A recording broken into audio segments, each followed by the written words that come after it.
Good morning friends. Education in minute या YouTube चॅनलवर तुमच्या सगळ्यांचं स्वागत आहे. आपण मराठी व्याकरण हा विषय बघत आहोत. मराठी व्याकरणामध्ये संधी हा चॅप्टर आपण सुरू केला आहे. संधीमध्ये मागच्या लेक्चरला आपण स्वर संधी आणि व्यंजन संधी याबद्दल माहिती ऑलरेडी बघितली आहे. या लेक्चरमध्ये आपण आज सगळेजण मिळून शिकणार आहोत विसर्ग संधी, जो की संधीचा तिसरा प्रकार आहे.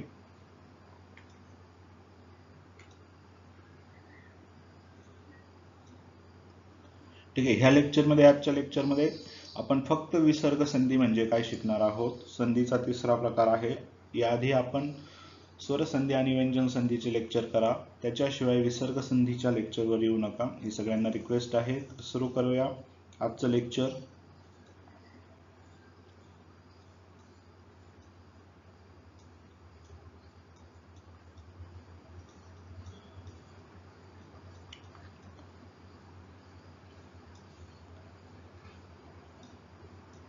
विसर्ग संधी. मागं मी सांगितलं होतं तुम्हाला स्वर संधी. पुन्हा एकदा थोडं मागचं 2 मिनिटात रिपीट करून देतो. स्वर ही संस्कृत मधून आलेले आहे म्हणून त्यांना अच म्हणतात. स्वरांना स्वरसंधी बरोबरच दुसरं देखील नाव आहे, जे की आहे अच संधी. स्वरांना काय म्हणतात? अच संधी देखील म्हणतात. त्यानंतर आपण दुसरा टॉपिक बघितला व्यंजन. वर्णमालेत व्यंजन बघितले. व्यंजनांची जी संधी असते त्यांना व्यंजनांना दुसरं नाव आहे हल, आणि व्यंजनांची जी संधी असते त्यांना व्यंजन संधी बरोबरच काय म्हणतात? हल संधी असे म्हणतात. ह्या लेक्चरला आपण बघणार आहोत विसर्गांबद्दल, आणि विसर्गाची जी संधी असते त्यांना विसर्ग संधी असे म्हणतात.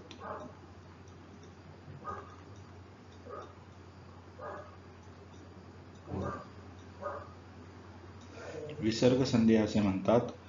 आपण स्वर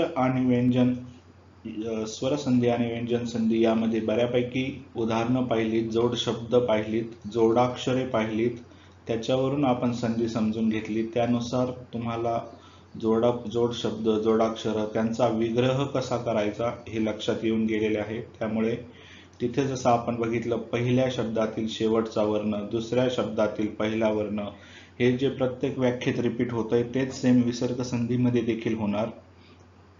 तर मित्रांनो, विसर्ग संधी म्हणजे नेमकं काय? विसर्ग संधी. विसर्ग संधीची व्याख्या बघू आपण. पहिल्या शब्दातला शेवटचा वर्ण.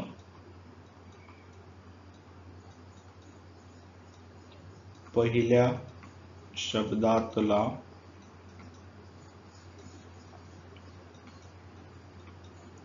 शेवटचा वर्ण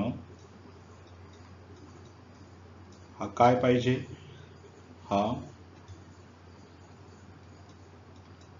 विसर्ग पाहिजे. कंपल्सरी काय पाहिजे? विसर्ग पाहिजे. पहिल्या शब्दातला शेवटचा वर्ण विसर्ग, आणि दुसऱ्या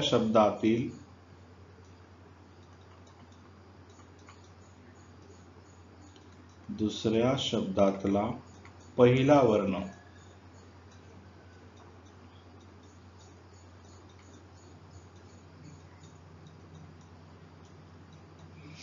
हा स्वर किंवा व्यंजन या दोघांपैकी एक असायला हवा. मग याच्यावरून विसर्ग संधीची व्याख्या काय बनते? पहिल्या शब्दातला शेवटचा वर्ण विसर्ग व दुसऱ्या शब्दातला पहिला वर्ण स्वर किंवा व्यंजन यापैकी असेल तर जी संधी होते त्यास विसर्ग संधी असे म्हणतात. पहिल्या शब्दातला शेवटचा वर्ण विसर्ग असायला हवा, प्लस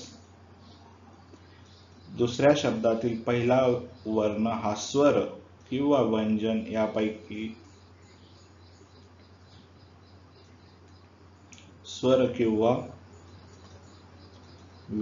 यापैकी एक असेल तर जी संधी होते त्यास विसर्ग संधी असे म्हणतात. हे आपण उदाहरणा थ्रू पुन्हा लक्षात घेणार आहे, परंतु एक व्याख्या लक्षात घ्या. पहिल्या शब्दातला शेवटचा वर्ण, जेव्हा आपण एखाद्या शब्दाची फोड करतो त्या फोड केल्यानंतर पहिल्या शब्दातील शेवटचा वर्ण आणि दुसऱ्या शब्दातील पहिला वर्ण यांची जेव्हा ॲडिशन होते तेव्हा जी संधी बनते त्याला विसर्ग संधी म्हणतात. परंतु हा शब्द कंपल्सरी काय असायला हवा? विसर्ग. आणि दुसरा शब्द स्वर किंवा व्यंजन यापैकी एक असेल तरीही चालतो. ज्यांना लिहून घ्यायचंय प्रस्तावना त्यांनी इथं पॉज करून लिहून घेऊ शकता. तर विसर्ग संधीचे वेगवेगळे प्रकार पडतात. विसर्ग संधीचे आपण प्रकार बघू.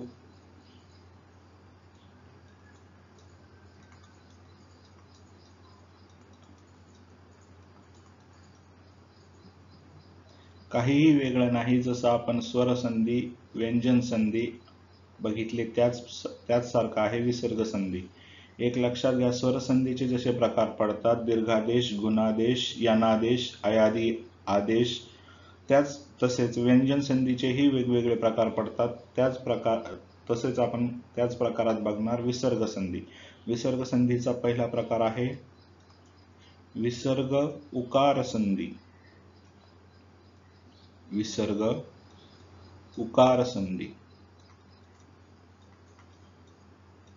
त्यानंतर विसर्ग संधीचा दुसरा टाइप आहे सविसर्ग संधी, र विसर्ग संधी, श विसर्ग संधी, त्यानंतर क्ष विसर्ग संधी.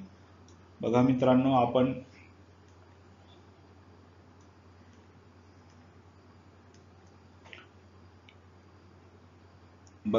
आपण काय बघितले होते? स्वर संधी बघितली होती. स्वर संधीमध्ये दीर्घादेश, गुणादेश, यनादेश, अयादी आदेश, वृद्ध्यादेश हे कशाचे प्रकार बघितले होते? हे सगळे स्वर संधीचे प्रकार बघितले होते.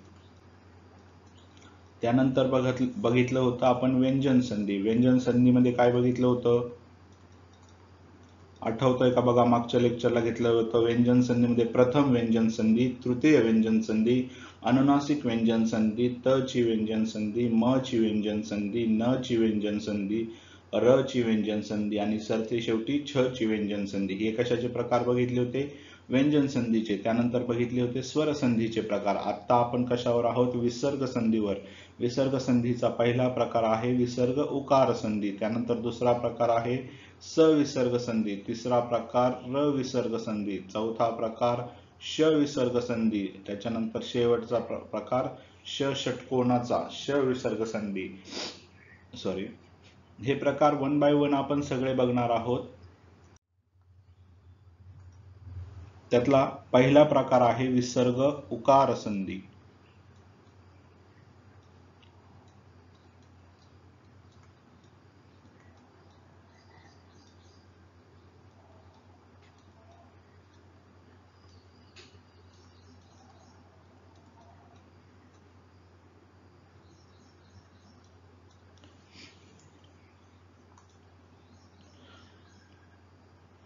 पुन्हा एकदा याची व्याख्या काय आहे? विसर्ग उकार संधीची व्याख्या काय आहे लक्षात ठेवा.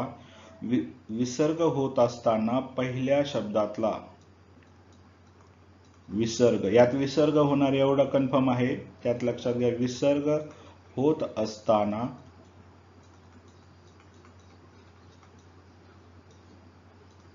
पहिल्या शब्दातला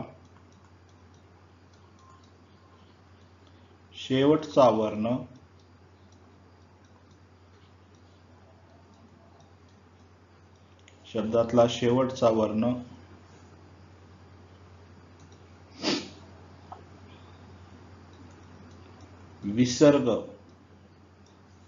विसर्ग असून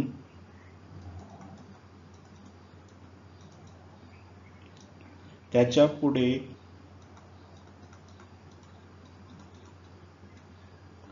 कोणतेही मृदू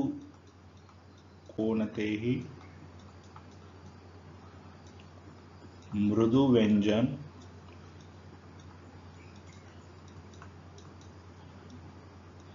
येते.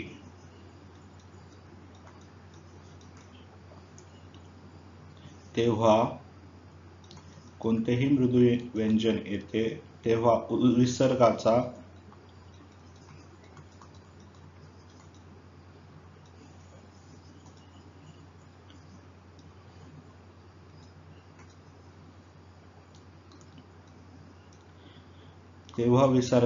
उ होऊन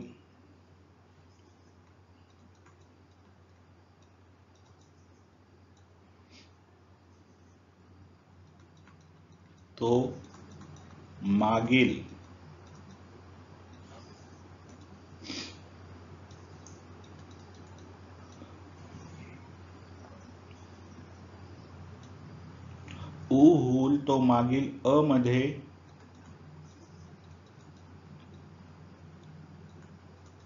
मिसळतो व त्याचा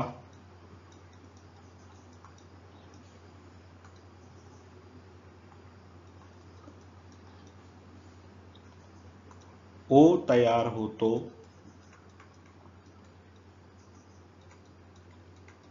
यास विसर्ग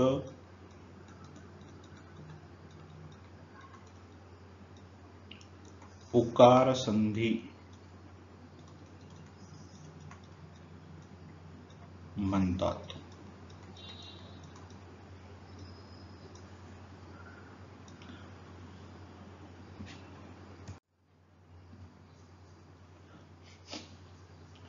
चला द्या इकडे लक्ष. विसर्ग होत असताना पहिल्या शब्दातला शेवटचा वर्ण हा कंपल्सरी काय असतो? विसर्ग असतो, अम असतो.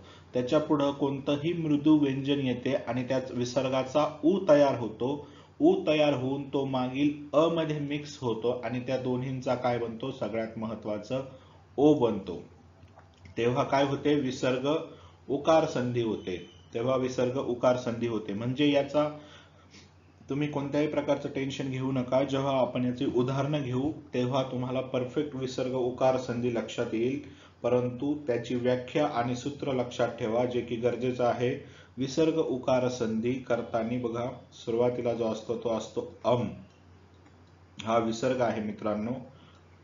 ज्यांनी वर्णमालेचे लेक्चर केले त्यात अनुस्वार आणि विसर्ग हे मी दोन मुद्दे एक्सप्लेन केलेले आहे. याला अनुस्वार म्हणतात आणि याला विसर्ग म्हणतात. हा जो आहे हा विसर्ग आहे. विसर्गापुढे कोणतंही मृदू व्यंजन येते. विसर्गापुढे कोणतंही मृदू व्यंजन येते आणि त्यात अ मध्ये उ मिसळतो आणि त्या दोघांचा काय होतो? ओ होतो. म्हणजे काय आहे? जोडाक्षर तयार झाल्यानंतर त्याच्यात ओ दिसणं कंपल्सरी आहे. हा फॉर्म्युला आहे विसर्ग उकार संधी ओळखण्याचा.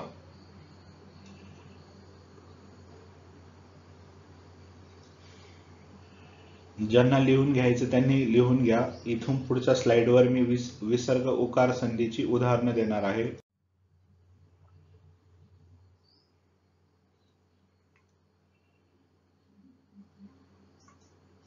बघा लक्षात येतं का? आपण आता उदाहरणासह एक्झाम्पलसह विसर्ग उकार संधी समजून घेऊ. काही उदाहरणं मी लिहितो इथे. पहिलं उदाहरण बघू आपण. मनोहर. त्यानंतर दुसरं बघू मनोभाव.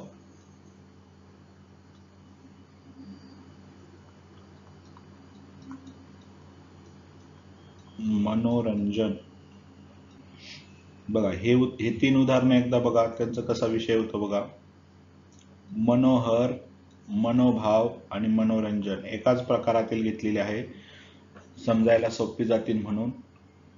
मनोहर या शब्दाचा विग्रह कसा होतो? मन प्लस हर म्हणजे मनोहर या शब्दाचा हा विग्रह आहे. मनोभाव शब्दाचा विग्रह कसा होतो? मन प्लस भाव. मनोरंजन मन प्लस रंजन. बऱ्याच वेळा पोलीस भरतीच्या ज्या एक्झाम असतात त्या पोलीस भरतीच्या पेपरमध्ये शब्द देतात, शब्दाचा विग्रह विचारतात. असा प्रकारचा शब्द दिला जातो. मनोरंजन शब्दाचा विग्रह ओळखा. मग 4 ऑप्शन असतात. त्यात काही ऑप्शन मध्ये मनो अधिक रंजन, मन अधिक रंजन, मन अधिक उ अधिक रंजन अशा प्रकारे तुम्हाला कन्फ्यूज करण्याचा प्रयत्न केला जातो. त्यामुळे विग्रह करणे सुद्धा खूप महत्त्वाचं आहे. शब्दसमूह वाढवून विग्रह करायला शिका. मनोहर शब्दाचा विग्रह होतो मन प्लस हर. मनोभाव मन प्लस भाव. मनोरंजन मन प्लस रंजन. असा काय आहे विग्रह. स्वरसंधी आणि व्यंजन संधीमध्ये आपण बघितलं त्याच प्रकारात लिहायचं. यातील पहिल्या शब्दाचा शेवटचा वर्ण आहे अम आणि दुसऱ्या शब्दातील पहिला वर्ण आहे ह. काय आहे अम आणि ह. पहिल्या शब्दातील शेवटचा वर्ण अम, दुसऱ्या शब्दातील पहिला वर्ण ह. अम आणि अ. आपण जसं डेफिनेशन मध्ये बघितलं, काय बघितलं, अम आणि अम आणि ह याचं काय होतं, अमचा काय होतो उ होतो आणि ह काय असतो तसाच राहतो. त्याच्यानंतर ऊचं कन्वर्जन कशात होतं, ओ मध्ये होतं, प्लस ह तसाच राहतो. बघा अम आहे, अम नंतर उ नंतर ओ. ऊचं कन्वर्जन कशात झालं, ओ मध्ये, आणि हाच ओ इथं वापरण्यात आला. मनोहर. मनोहर. मनोहर. मनहर हा काय आहे, त्याचा विग्रह आहे. हा जो विसर्ग आहे, विसर्गाला जोड कशाची भेटली, ऊची भेटली. त्याचं काय झालं नंतर ओ झाला. हे काय झालं मनोहर. सेम बघा आणखी एक एक्सप्लेन करून देतो. मनोभाव. पहिल्या शब्दातील शेवटचा वर्ण आहे, विसर्ग आहे अम आणि दुसरा आहे काय आहे भ. आपल्याला घेणं कशाशी आहे, अमशी. अमचा काय होतो सुरुवातीला उ होतो आणि ऊचा लगेच काय होतो ओ होतो. म्हणजेच काय, आणि हा ओ कुठं वापरला जातो, संधी होताने. मनोभाव. विग्रह काय आहे मन प्लस भाव, पण शब्द काय बनला मनोभाव. मनोभाव. मनोहर. म्हणजे इथं सगळीकडे कॉमन काय आहे, ओ कॉमन आहे. मनोरंजन. मन प्लस रंजन. अम. पहिल्या शब्दातील शेवटचा वर्ण काय आहे, विसर्ग आहे. विसर्गाचा काय होतो उ, नंतर काय होतो ओ. तो वाक्यात शब्दात वापरला जातो ओ. मनोरंजन. मनोरंजन. ही काय आहे, विसर्ग उकार संधीची उदाहरणं आहेत. विसर्ग उकार संधीची उदाहरणं आहेत. यात काय होतं, जो विसर्ग आहे त्याचं उ मध्ये कन्वर्जन होतं, वाक्यात वापरताना तो ओ होतो. ही विसर्ग उकार संधीची उदाहरणं आहेत. बघा आणखी सांगतो, लक्षात येतील आणखी एक दोन उदाहरणं घेऊ आपण. याचा विग्रह करून देतो. पहिला शब्द आहे पुरोगामी. दुसरा शब्द आहे यशोधन. नंतरचा आहे तपोबल. लेक्चर पॉज करून बघा, तुम्हाला स्वतःला याचा विग्रह जमतो का, विग्रह जमल्यानंतर त्याची फोड जमते का.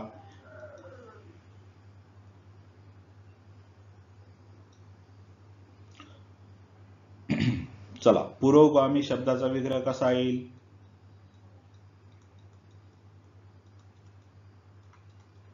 पूर प्लस गामी. इथं काय आहे, पहिल्या शब्दातील शेवटचा वर्ण अम आहे, सो की वाक्यात काय झाला ओ झाला. त्याला काय ओ झाला, पुरोगामी. त्याला जोड कशाची भेटली, अमला जोड कशाची भेटली, ऊची भेटली. वाक्यात वापरण्यात काय आला, शब्दात वापरण्यात आला पुरोधन. त्याच्यानंतर यशोधन शब्दाची फोड कशी होतात, यश विसर्ग प्लस धन. यश मध्ये काय वापरलेला आहे, अम वापरलेला आहे. अमचा काय होतो ओ होतो. यशोधन, त्याला उ शब्दाची जोड भेटते. त्यानंतर बघू तपोबल. तप अधिक बल, तपोबल. तपतला अ काय आहे, विसर्ग आहे. तपतला अविसर्ग आहे, जो की वाक्यात ओ म्हणून वापरला जातो. वाक्यात काय वापरला जातो ओ. त्याला जोड कशाची भेटते, ओची. तपोबल. तपोबल. तपोबल. ही सगळी उदाहरणं कशाची, विसर्ग उकार संधीची बघितली आपण. विसर्ग उकार संधी लिहून घ्यायची असेल तर लिहून घ्या. विसर्ग संधीमधील पहिला प्रकार विसर्ग ओकार संधी. त्याची आपण एक्झाम्पल बघितली आहे 3. याच्या आधी बघितली मनोहर, मनोभाव आणि मनोरंजन. मनोहर, मनोभाव आणि मनोरंजन. त्यानंतर ही 3 उदाहरणं बघितली, पुरोगामी, यशोधन आणि तपोबल. त्यानंतर दुसरी संधी बघतोय आपण सची. विसर्ग संधीमधील पुढची महत्वाची संधी आहे ती आहे सची संधी. सची संधी समजून घेताना सच्या संधीत 2 प्रकार पडतात. आपण कंपॅरेटिव्ह बेसिसवर बघू सची संधी. पहिला प्रकार आहे विसर्ग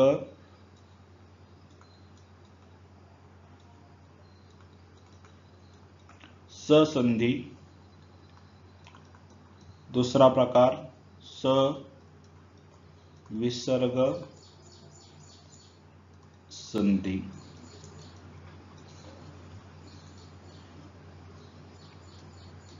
आता बघा मित्रांनो, शब्दाचा खेळ आहे, परंतु हा मी तुम्हाला एकदम परफेक्टली एक्झाम्पल देऊन समजून सांगतो, काहीही अवघड नाही. स विसर्ग संधी आपण बघतो आहे. विसर्ग संधीचा दुसरा टाईप, पहिला विसर्ग उकार संधी पूर्ण झाला. स विसर्ग संधी मी तुम्हाला एक्झाम्पल देऊन एकदम परफेक्ट समजून सांगतो. एक्झाम्पल बघू आपण. श्रेयस्कर. श्रेयस्कर या शब्दाचा विग्रह कसा होतो? श्रेय अधिक कर. पहिल्या शब्दातील शेवटचा वर्ण काय आहे? अम. दुसऱ्या शब्दातील पहिला वर्ण काय आहे? क. आपल्याला विसर्गाशी घेणं आहे. इथं अमचा काय होतोय? स होतोय. स प्लस क आणि वापरला जातोय शब्दात क. श्रेयस्कर. हा श्रेयस्कर शब्दाचा विग्रह आहे. श्रेय अधिक कर. याच्यात अम काय आहे? विसर्ग जो आहे तो पहिल्या शब्दातील शेवटचा वर्ण आहे आणि क जो आहे तो दुसऱ्या शब्दातील पहिला वर्ण. इथं बघितलं आपण, विसर्गाचा काय झालेला आहे मित्रांनो? स झाला. त्याला क जोडला आणि श्रेयस्कर म्हणून शब्दात वापरण्यात आलं. आता आणखी एक उदाहरण बघू. मनस्थिती.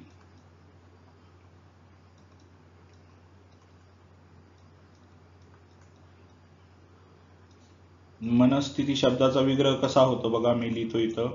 मनस अधिक स्थिती. मनस्थिती. यात काय आहे? स आहे. स हे काय आहे? व्यंजन, जे की आपल्याला फक्त याच्याशी घेणं आहे. सच काय आहे? व्यंजन आहे, ज्याचा काय होतोय शब्दात? विसर्ग अम. आणि वापरला जातो मनस्थिती या शब्दात इथे. याच्यावरून काय लक्षात येतंय? अमचा जो विसर्ग आहे त्याचं काय झालं रे मित्रांनो? स झाला. आणि इथं काय झालं? सचा काय झाला? विसर्ग झाला. म्हणून बघा, विसर्ग स संधी, विसर्ग स संधी आणि स विसर्ग संधी. सचा काय होतोय? विसर्ग होतोय. इथं काय होतोय? स बनतोय, वाक्यात शब्दात वापरला जातोय. इथं सचा काय होतोय? विसर्ग होतोय. म्हणून स विसर्ग संधी आणि विसर्ग स संधी ही दोन्हीही सचाच प्रकार आहे, परंतु दोन्हीत थोडासा फरक आहे. विसर्ग संधीमधील विसर्ग स संधीचे उदाहरण आहे श्रेयस्कर आणि स विसर्ग संधीचे उदाहरण आहे मनस्थिती. आलं लक्षात? हा फरक आहे.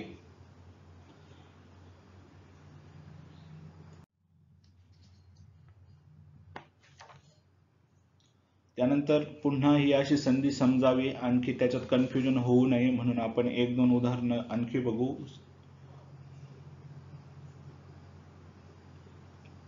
इथं वर लिहून ठेवतो. स विसर्ग संधी, स विसर्ग संधी आणि विसर्ग स संधी, यांची 1-2 उदाहरणं आणखी बघू, त्याच्यामुळे विसर्ग संधी संपूर्णपणे लक्षात येईल. ठीक आहे, पहिलं उदाहरण बघू आपण. स विसर्गाचं पुरस्कर्ता.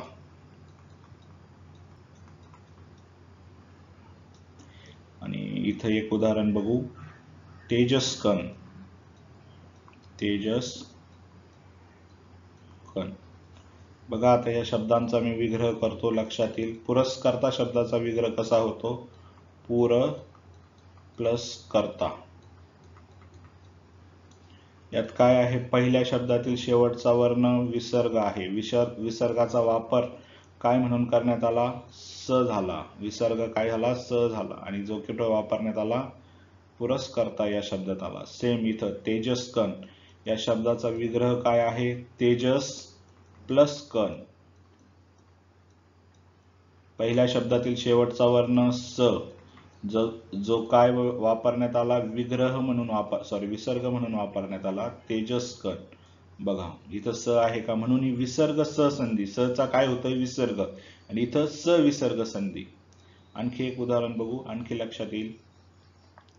समजा उदाहरण आहे भास्कर आणि विसर्ग स संधीचा आहे यश कीर्ती.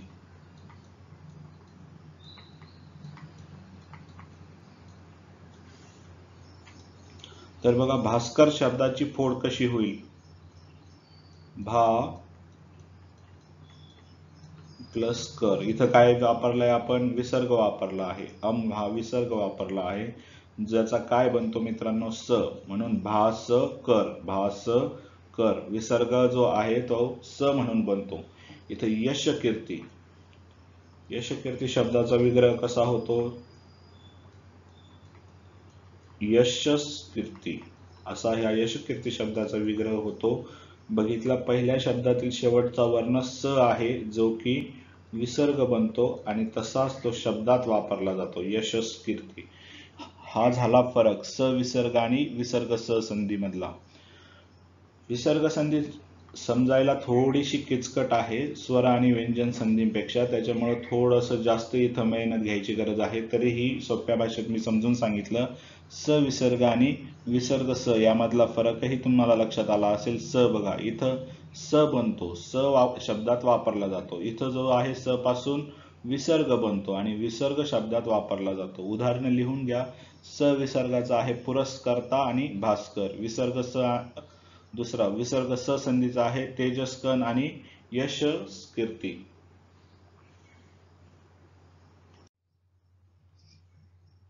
त्यानंतर पुढचा प्रकार आपण बघणार आहोत, तिसरा प्रकार विसर्ग संधी मधला, र विसर्ग संधी.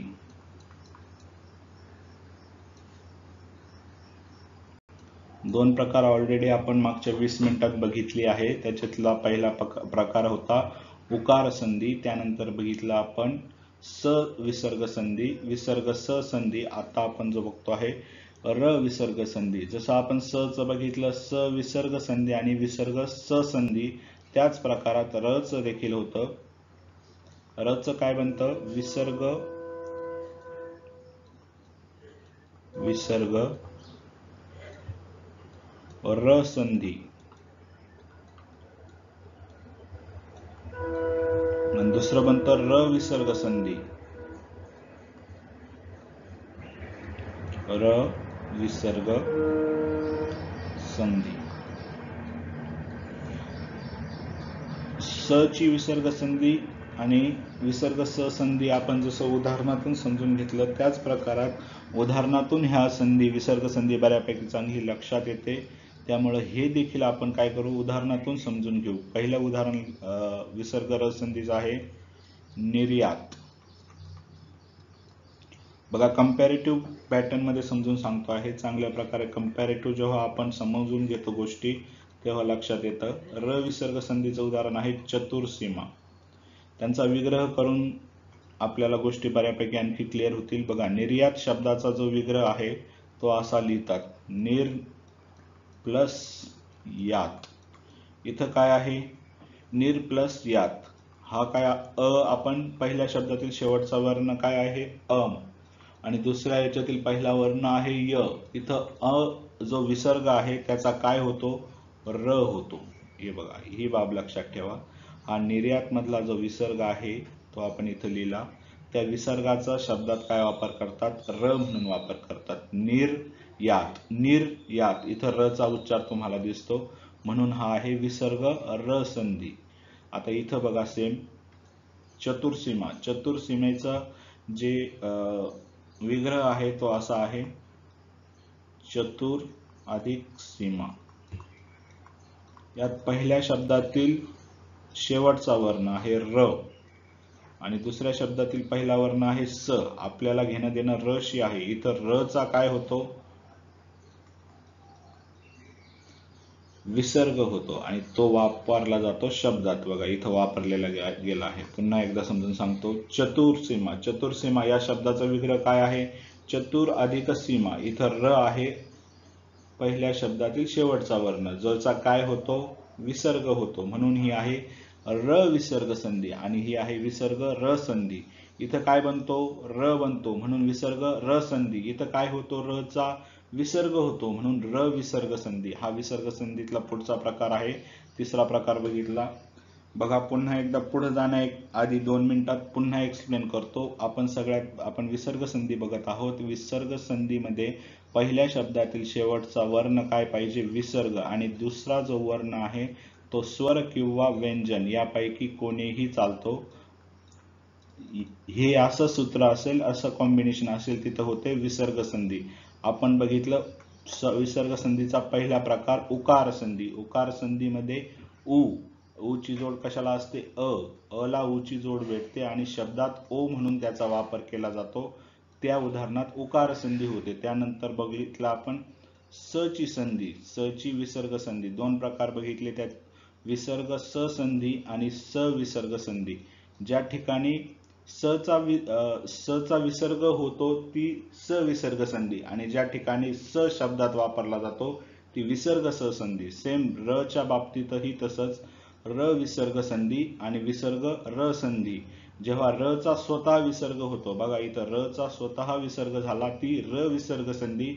आणि ज्या शब्दात विसर्गापासून र बनतो ती विसर्ग र संधी. या प्रकारे संधीचा तिसरा प्रकार आपण बघितला, विसर्ग संधीमधील र विसर्ग संधी, ज्याच्यात विसर्ग र संधी आणि र विसर्ग संधी हे 2 उपप्रकार पडतात. याच आणखीन एखादं विसर्ग संधीचं उदाहरण समजून सांगतो तुम्हाला. बघा एक आपण बघितलं, आणखी 1-2 एक्झाम्पल बघू. त्याच्यानंतर र ची विसर्ग संधी तुम्हाला बऱ्यापैकी क्लिअर होईल. बघा एक्झाम्पल देतो मी. आधी विसर्ग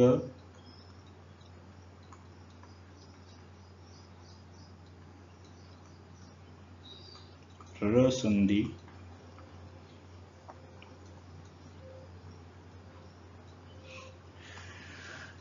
आणि र विसर्ग संधी.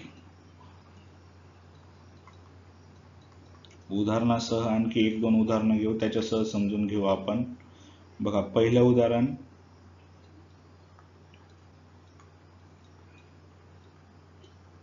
निर्गुण. निर्गुण या शब्दाचा विग्रह कसा होतो? निर अधिक गुण. पहिल्या शब्दातील शेवटचा वर्ण आहे विसर्ग. काय आहे? विसर्ग. त्याचा वाक्यात वापर काय होतो? र म्हणून शब्दात वापर होतो. सॉरी, मी वाक्यच म्हणतोय. र म्हणून निर्गुण. निर्गुण निर्गुण. विसर्गाचा काय होतो? र, म्हणून विसर्ग र संधी. याचं उदाहरण बघू. अंतकरण. अंतकरण शब्दाचा विग्रह होतो अंतर अधिक करण. बघा र या शब्दाचा इथं काय होतो? विसर्ग होतो आणि तो विसर्ग काय होता? शब्दात वापरला जातो, अंतकरण. निर्गुण शब्दात काय होतं? विसर्ग शब्दाचा र होतो आणि शब्दात वापरला जातो निर्गुण. अंतकरण निर्गुण. आणखी बघा एक उदाहरण, बघू आपण. घ्या दुर्घटना. दुर्घटना. दुर्घटना शब्दाचा विग्रह कसा होतो? दूर प्लस घटना.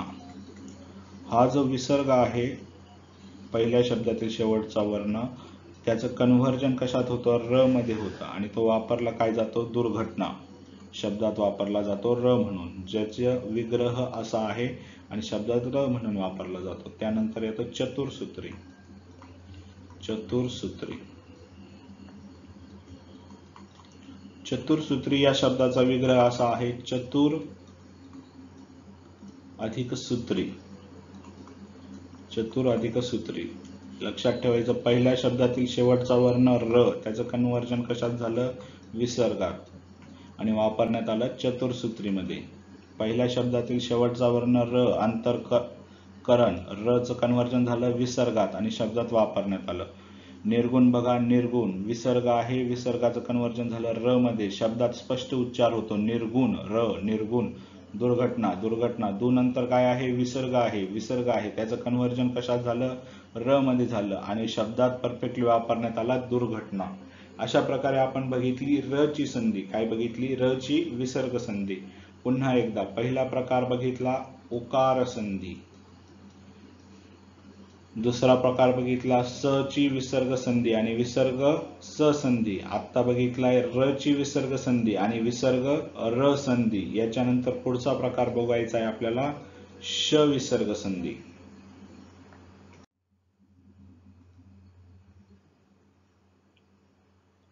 आता बघायची श ची विसर्ग संधी.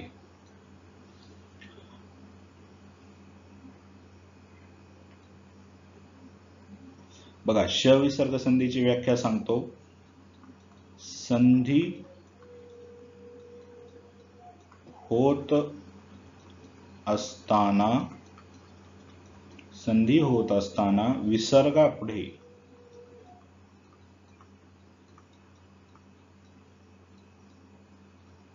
संधी होत असताना विसर्गापुढे जर च किंवा छ, संधी होत असताना विसर्गापुढे जर च किंवा छ यापैकी कोणतेही एक व्यंजन आले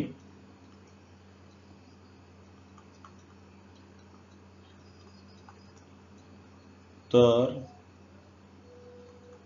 त्याचा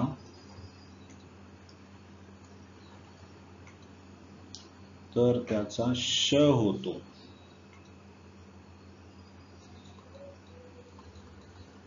त्याला काय म्हणतात, श विसर्ग संधी. संधी होत असताना विसर्गापुढे च किंवा छ यापैकी कोणतेही एक व्यंजन आले असता त्याचा काय होतो, श होतो व तिथं काय होते, श विसर्ग संधी झाली असे मानले जाते. श विसर्ग संधीचे उदाहरण बघू आपण. निश्चय, निश्चय या शब्दाची फोड कशी करणार, निश्चय शब्दाचा विग्रह असा केला जातो निश्चय. पहिल्या शब्दातील शेवटचा वर्ण आहे अम, जो की विसर्ग आहे, त्याला काय भेटलंय पुढे, च भेटलाय आणि त्या वाक्यात शब्दात काय वापरण्यात आला, श. बघा, संधी होत असताना निश्चय या शब्दाची संधी होत आहे, एकत्रीकरण होत आहे. विसर्गापुढे हा काय आहे, विसर्गापुढे च किंवा छ, च आलेला आहे. ओके, च किंवा छ यापैकी कोणतेही एक व्यंजन, विसर्गापुढे च आलेला आहे, यापैकी कोणतेही एक व्यंजन आले असता त्याचा श होतो. बरोबर आहे, शब्दात शच वापरण्यात आला आहे. त्याचा विग्रह जरी निश अधिक चय असला तरी शब्दाचा उच्चार आपण निश्चय म्हणून करतो. काय करतो, निश्चय. त्याचा काय झाला इथे, श झाला. इथं विसर्गाचा काय झाला, श झाला. का झाला, कारण की समोर काय आला, च किंवा छ यापैकी एक व्यंजन आले जे की च आहे. पुढचं बघा, सेम आणखी एक असं उदाहरण बघू. तपश्चर्या, तपश्चर्या. तपश्चर्या शब्दाचा विग्रह होतो तप प्लस चर्या. पहिल्या शब्दातील शेवटचा वर्ण आहे विसर्ग, दुसऱ्या यातील आहे च. विसर्गाचा काय झाला, च आणि श चा. बघा, बसतंय का पुन्हा एकदा व्याख्येत. संधी होत असताना, संधी होऊ राहिली तपश्चर्या शब्दाची, विसर्गापुढे ही आहे त्याचा विग्रह, हा काय आहे, विसर्ग. विसर्गापुढे च किंवा छ, च पैकी काय आलेला आहे, च आलेला आहे, च आलेला आहे. विसर्गापुढे काय आलेला आहे, च आलेला आहे. यापैकी कोणतेही एक व्यंजन आले असता त्याचा काय होतो, श. बरोबर आहे, तपश्चर्या शब्दात श वापरण्यात आलेला आहे, म्हणजे इथं काय आलेलं आहे, श ची विसर्ग संधी आहे. कोणतं उदाहरण आहे हे, श ची विसर्ग संधी. त्याच्यानंतर आणखी एक बघू ज्याच्यात छ येईल असा, बालछात्र, बालशास्त्र, बालछात्र या शब्दाचा विग्रह कसा होतो बघा, बाल विसर्ग प्लस छात्र. यात काय आहे, पहिल्या शब्दातील शेवटचा वर्ण विसर्ग प्लस श आलेला आहे. नियमाप्रमाणे या दोघांचाही काय होतो, श होतो. कसं बघा, संधी होते बालशास्त्र शब्दाची, हा आहे त्याचा विग्रह. पहिल्या शब्दातील शेवटचा वर्ण, पुन्हा काय आहे, विसर्ग, विसर्गापुढे काय आला, श आला, छ आला. त्या दोन्हींचा काय होतो, श होतो. वाक्यात शब्दातही तेच वापरले आहे. बालशास्त्र, बालशास्त्र, सॉरी शास्त्रच म्हटलं मी, बालशास्त्र. ज्यांना लिहून घ्यायचं त्यांनी लिहून घ्या, पॉज करून तुम्ही श ची जी विसर्ग संधी आहे ती लिहून घेऊ शकता.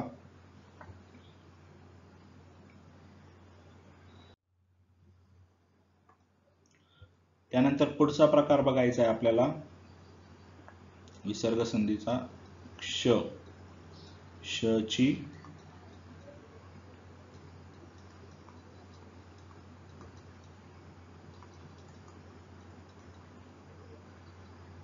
श ची विसर्ग संधी. चला आता ती उदाहरणासह आपण लक्षात घेऊ. पहिलं उदाहरण आहे आविष्कार. आता एवढं तर कन्फर्म आहे, यात श, ह्या विसर्ग संधीमध्ये श पाहिजे.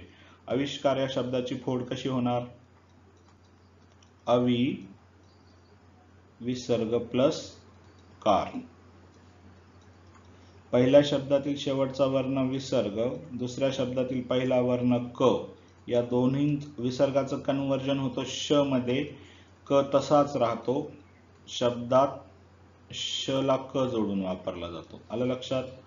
आविष्कार, पहिल्या शब्दातील शेवटचा वर्ण आहे विसर्ग, म्हणून ही आहे विसर्ग संधी. विसर्ग संधीमध्ये विसर्गाचा काय होतो, श होतो, श होतो, विसर्गाचा श होतो, आणि तो आविष्कार या शब्दात वापरला जातो या प्रकारे. म्हणून याला काय म्हणतात, श ची विसर्ग संधी म्हणतात.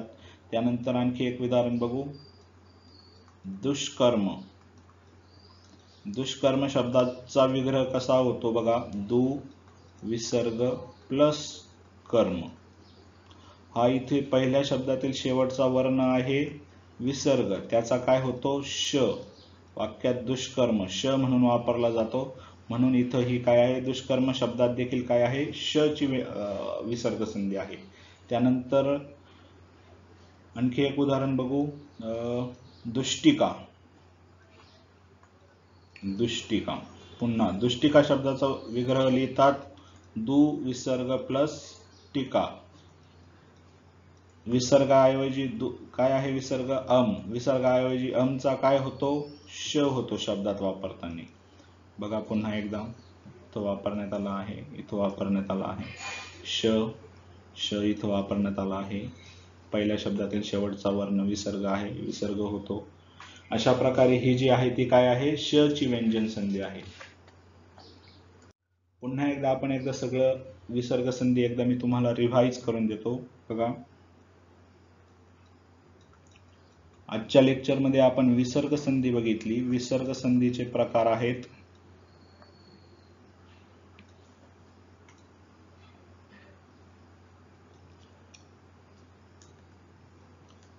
विसर्ग संधीचा पहिला प्रकार आहे उकार विसर्ग संधी. त्याच्यानंतर स ची विसर्ग संधी, र ची विसर्ग संधी, श ची विसर्ग संधी, श ची विसर्ग संधी. यामध्ये स विसर्ग संधी आणि विसर्ग स संधी हे दोन प्रकार बघितले. यामध्ये देखील र विसर्ग संधी आणि विसर्ग र संधी हे दोन प्रकार बघितले. म्हणजे 1 2 3 4 5 6 7 विसर्ग संधीचे एकूण आपण 7 प्रकार बघितले. वन बाय वन पुन्हा समजून घ्या, उदाहरणासह दिलेला आहे. एक्झाम्पल सह विसर्ग संधी आपण आज बघितली, जी समजून घ्या, सोपी आहे बऱ्यापैकी. संधीचा ह्या लेक्चरला जो एंड होणार आहे त्यातला फक्त एक छोटासा टॉपिक आहे, ज्याच्यासाठी वेगळं लेक्चर घ्यायला ओके वाटत नाही. एक 5 मिनिटाचा टॉपिक आहे मराठीतील, तो आपण विसर्ग संधीमध्येच कव्हर करणार आहे. बघा, चौथा संधीचा प्रकार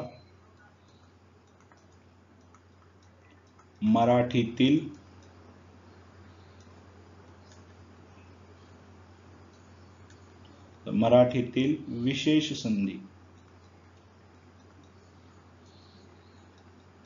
तुम्हाला स्वर संधी, व्यंजन संधी, विसर्ग संधी लक्षात आलेला आहे म्हणल्यावर हे विशेष संधी 2 मिनिटात लक्षात येईल.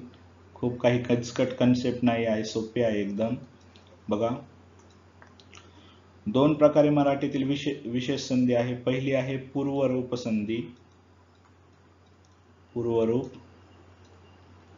दोन्हीही स्वर आहे त्याच्यात, त्याच्यामुळे आपण पूर्वरूप स्वर संधी म्हणू. त्यानंतर जी दुसरी आहे ती आहे पररूप स्वर संधी.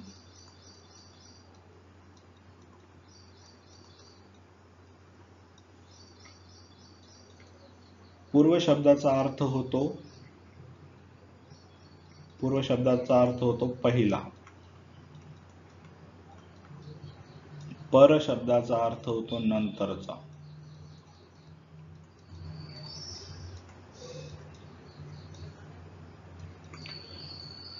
म्हणजे काय आहे, जेव्हा संधी होत असताना पहिला स्वर हा तसाच राहतो, पहिला स्वर तसाच राहतो, परंतु दुसरा स्वर काय होतो, लोप पावतो. दुसरा स्वर विशेष संधीमधील पूर्वरूप संधी होत असताना लोप पावतो. इथं त्या उलट आहे. इथं काय होतं, पहिला जो स्वर आहे, पहिला स्वर आहे तो लोप पावतो आणि दुसरा स्वर जो आहे तो तसाच राहतो. तेव्हा कोणती संधी होते, पररूप स्वर संधी होते. पहिला स्वर जिथे तसाच राहतो, पहिला स्वर जिथे लोप पावतो, यावरून ही विशेष संधी ओळखली जाते. जेव्हा एक्झाम्पल मी तुम्हाला समजून सांगतो तेव्हा आणखी लक्षात येईल. बघा, समजा एक्झाम्पल आहे नदीत. नदीत या शब्दाची फोड कशी होते, नदी अधिक आत. पहिल्या शब्दातला जो शेवटचा वर्ण आहे तो आहे ई आणि दुसऱ्या शब्दातला पहिला वर्ण आहे आ. इथं बघितलं आपण तर नदीमधला ई राहिलेला आहे, आचा काय झालेला आहे, लोप पावलेला आहे. दुसरा स्वर वापरण्यात नाही आला. नदीत, नदीत, नदीत. नदी आत आहे का, आचा उल्लेख आहे का, नाही. म्हणून इथं आहे पूर्वरूप स्वर संधी. सेम पररूप स्वर संधीचं एक उदाहरण बघू. समजा शब्द आहे घरी. या शब्दाचा विग्रह होतो घर अधिक ई. पहिल्या शब्दातील शेवटचा वर्ण आहे अ आणि हा वर्ण नंतरचा ई. पण याच्यात अ चा उल्लेख आहे का, नाही. कशाचा उल्लेख आहे, ई चा उल्लेख आहे. घरी, घरी. म्हणजे पहिला स्वर काय झाला, लोप पावला, दुसरा स्वर तसाच राहिला. म्हणून ही कोणती आहे, पररूप संधी. याची आणखी उदाहरणं तुम्ही करू शकता. पूर्वरूप स्वर संधीची आणखी उदाहरणं बघू. थोडेसे. थोडेसे. थोडेसे शब्दाचा विग्रह होतो थोडे अधिक असे. थोडे अधिक असे. यात काय आहे मित्रांनो, ए पहिल्या शब्दातील शेवटचा वर्ण, नंतर अ. यात थोडेसे, थोडेसे. ए चा उच्चार आहे, अ चा नाही. म्हणून ही काय आहे, पूर्वरूप संधी. आणखी एक उदाहरण बघा, लाडूत. लाडूत. याचा विग्रह कसा होतो, लाडू अधिक आत. यात लाडू अधिक आत. लाडूतला उ अधिक आ आहे. लाडूत, लाडूत. उचा आहे उच्चार, आचा नाही. म्हणून लाडूत सुद्धा काय आहे, पूर्वरूप संधी. आणि पररूप संधीचं आणखी एखादं उदाहरण बघायचं असेल तर बघा, भरडून. भरडून. भरडून शब्दाचा विग्रह होतो भरड अधिक ऊन, परंतु उच्चार करताना अ प्लस उ मधील फक्त उ चा उच्चार दिसतोय आपल्याला. कशात दिसतोय, भरडून, भरडून. अ चा उच्चार दिसत नाही. म्हणून भरडून शब्द हा कशाचं उदाहरण आहे, पररूप स्वर संधीचं उदाहरण आहे. भरडून शब्द ही मराठीतील विशेष संधी आहे, जी की आपण एक छोटासा 5 मिनिटाचा टॉपिक होता त्यामुळे तीही या विसर्ग संधीमध्ये बघून घेतली. स्वरसंधी, व्यंजन संधी आणि विसर्ग संधी या तिन्ही गोष्टी मी तुम्हाला 1 बाय 1 शिकवलेल्या आहेत. त्यासाठी तिन्हींचे वेगवेगळे लेक्चर आहे. स्वरसंधी, व्यंजन संधी आणि विसर्ग संधी या तिन्ही संधी बघून घ्या. त्याची उदाहरणं खूप महत्त्वाची आहे, ती सोडवा, समजून घ्या. त्याच्यामुळे त्यात परफेक्शन येईल. एक चार्ट स्वरूपात जसा मला वेळ भेटेल तसा फक्त संधीतले चार्ट, हे जे आपण बघितले संधींचे प्रकार, स्वरसंधी, व्यंजन संधी, विसर्ग संधी, यातील महत्त्वाचे चार्ट स्वरूपात मी एक छोटंसं लेक्चर बनविल. ते पण अपलोड केले जाईल. तोपर्यंत तुम्ही हे तिन्ही लेक्चर परफेक्ट करा. संधीवर हमखास प्रश्न असतो. पोलीस भरतीच्या पेपरसाठी किंवा इतर तुम्ही काही तयारी करत असाल त्यावर संधीवर हमखास प्रश्न असतो. यावर मार्किंग सिस्टीम सुद्धा असते. वर्णमालेनंतर सर्वाधिक क्वेश्चन पोलीस भरतीला संधी या प्रकारावर विचारले जातात. चला तर मित्रांनो, तुम्ही लेक्चरच्या शेवटपर्यंत आलात. इतक्यापर्यंत लेक्चर ऐकलं त्याबद्दल तुमच्या सगळ्यांचं धन्यवाद. पुन्हा भेटूया पुढच्या नवीन टॉपिकसह पुढच्या नवीन लेक्चरमध्ये. तोपर्यंत थँक्यू.